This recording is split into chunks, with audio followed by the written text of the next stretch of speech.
चलो इसी क्रम में फिर मैं आगे चलता हूं और मैं चलता हूं जो हमारे मंदिर समिति के प्रबंधक है श्री विजय सिंह पोखरियाल जी, जो पूर्व प्रधान हैं। मैं सीधे लेके चलता हूं एक बार पुनः विजय सिंह पोखरियाल के पास। पोखरियाल जी, आप भी अपने दो विचार सूक्ष्म रूप में रखें। मैं आपका बहुत धन्यवाद करता हूं और निश्चित रूप से जो आज ये दूसरा दिन है श्री राम कथा ज्ञान यज्ञ का, और यहाँ पर मैं समझता हूँ कि जैसे अभी पूर्व में अध्यक्ष जी ने कहा कि इसमें ऐसा कोई गांव नहीं है। पहले तो इसका जो रूपरेखा हमने तैयार की है, इसमें एक संरक्षक मंडल नाम दिया गया है और आयोजक मंडल में जो हमारे वर्तमान में चयनित ग्राम प्रधान और क्षेत्र पंचायत सदस्य वो सभी है, और इसका जो मुख्य संयोजक बनाया गया है वो जिला पंचायत सदस्यों को बनाया गया है। मैं ये समझता हूँ कि उपली रमोली का ऐसा भी कोई गांव नहीं है जो इसमें सम्मिलित नहीं है। इस कथा का जो मेन मुख्य उद्देश्य था वो ये था कि जो मैं समझ पाया कि जब हमारा त्रिवार्षिक मेला होता है, हमने उन लोगों की भी पहचान करनी है जो मेले में नीचे से आकर अपनी बड़ी बड़ी फोटो का जो है प्रचार करते हैं। बिल्कुल, हमने एक निश्चय किया है, इस ग्राम कथा के माध्यम से ये तय किया है कि जितने भी आपको इधर से डॉक्टर जो हमारे चीफ फार्मासिस्ट आदमी चाचा जी डॉक्टर बचन सिंह रजवार जी आप देख पा रहे होंगे, और वो उनके बाद डॉक्टर हमारे जो अपने जो है अपने बड़े भाई हैं बरफ सिंह रावत जी, आप देखें आप बाहर रहते हैं और उनका इस क्षेत्र के साथ निश्चित रूप से ऐसा लगाव है कि वो अपने दौड़ते हुए परिवारों की तमाम समस्याओं को छोड़ते हुए वो हमारे बीच में पहुंचे। क्यों न हम उन लोगों की पहचान करें जो सिर्फ त्रिवार्षिक मेला में यहाँ पर एक जो है आडंबर तैयार करते हैं कि हम इस क्षेत्र के हैं और हमारी बड़ी बड़ी फोटो लगनी चाहिए। हमने इस राम कथा के माध्यम से ये निश्चय किया कि ये जो समिति है ये आगामी जो त्रिवार्षिक मेला होगा, निश्चित रूप से अगर आप गोविंद जी को मेरे को अगर ये मिलता है तो हम इन्हीं लोगों को आगे उस करें। और हमने एक निश्चय किया है, जिस प्रकार से राम कथा चली उस समय भी भगवान सेम नागराजा के नाम को लेते हुए पट्टी उबली रमोली के जो चयनित प्रतिनिधि है, जिस प्रकार से आज वही लोग हम जो है उस मेले का भी संचालन बहुत बेहतरीन ढंग से करेंगे। हमने देखा कि जब त्रिवार्षिक मेला होता है एक कहता मेरी फोटो नहीं, आज कहाँ गए वो लोग जो यहाँ पे बड़े बड़े लंबे भाषण देते हैं। ये राम कथा क्या ये निश्चित रूप क्या सिलोड़ा की है, क्या मुखेम की है। मैं मेन रूप से मैं निवेदन करना चाहूंगा कि सबसे बड़ी विद्वानों की नगरी कौन है? मुखेम है। आज अपने हिमाचल प्रदेश में मध्य प्रदेश में सारे जगह मुखेम के तमाम लोग छा रखे हैं। आप हमारे बीच में अभी देखो, आप जो है डॉक्टर प्रमोद उनियाल जी आए, आपका भी इस समिति की ओर से बहुत बहुत धन्यवाद। आप हमारे बीच में आए और निश्चित रूप से आपको इस क्षेत्र की पीड़ा है और आपने सोचा कि मैं भी उस राम कथा में सम्मिलित हूँ। मैं जो कह रहा था कि हमें अभी व्यास जी के मुखार बिंदु से सुना कि जो यहाँ का व्यक्ति बोलता है वो तटस्थ होता है, वो क्यों नहीं आ रहे लोग? भाई जब आपकी तमाम कथा हो रही है और सबसे बड़ी बात है कि सेम मुखेम जो कि आपका उत्तराखंड का प्रसिद्ध नाग तीर्थ है और ऐसा धाम नहीं है। मैं इसका थोड़ा इतिहास में जाऊंगा आपके माध्यम से। कुछ लोगों का मेरे से ये डिस्कस होता है कि आपका जो निशान और छत्र है क्यों नहीं जाता है।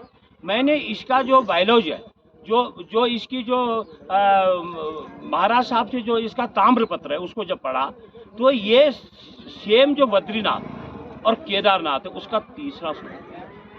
देखो गंगोत्री और यमुनोत्री अलग है क्योंकि वो दोनों देवियों के रूप में पूजी जाती है, लेकिन जिस प्रकार से बद्रीनाथ और केदारनाथ का धाम का अपना अस्तित्व है उसी प्रकार से नागराजा धाम का अपना अस्तित्व है।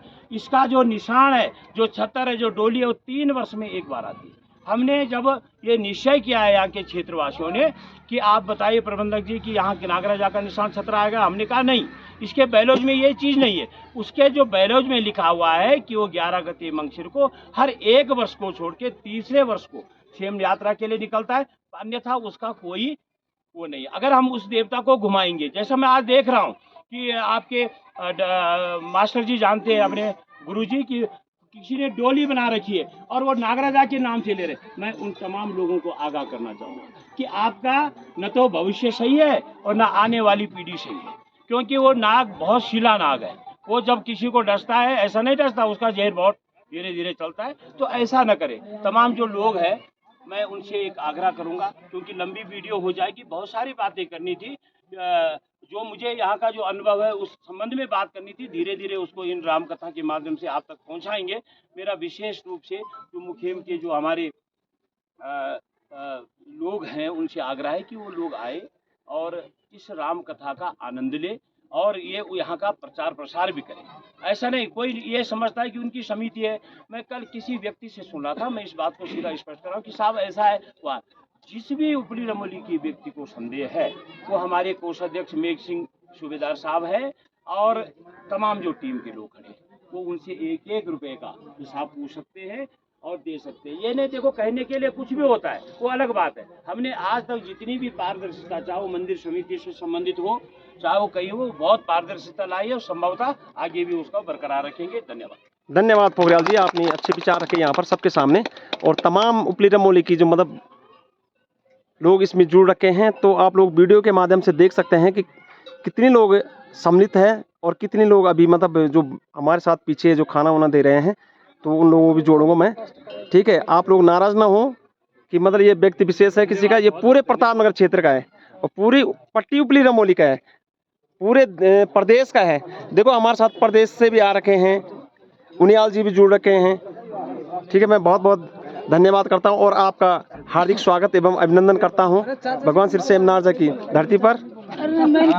ठीक है, दो शब्द उनियाल जी के मुझसे। अभी भाई साहब ने क्या कि राजा के 1400 उसका ईस्वी का वो अपना ताम्रपत्र में लिखा है।